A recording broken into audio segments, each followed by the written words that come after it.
এই দেখো ঘরে দেখো নোংরা পড়ে আছে, দেখো ঝাড়ু মারতে হবে সব। এই দেখো সব এইদিকে নোংরা পড়ে আছে, এই ঘরেও দেখো, এদিকে দেখো সব চুন স্প্রে পিএপি পড়েছে, সে পিএপি সব পড়ে আছে। আবার ওই ঘরটা দেখাইছি, দেখো এই দেখো পিএপি সব পিএপি পড়ে আছে, ঝাড়ু মারতে হবে সব। এটা পেঁয়াজের একটু কম আছে,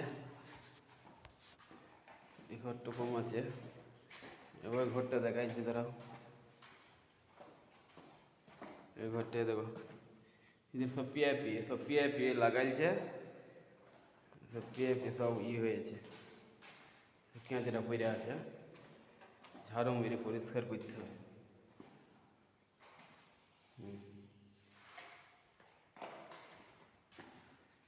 দেয়ালে পিআইপি করেছে পুরা একদম, সে পিআইপি বেশিরভাগ পড়ে আছে, অন্য কিছু নাই। এই ঘরটায় নিচে থাকতে পারে, কিন্তু এটা পিআইপিটা বেশি।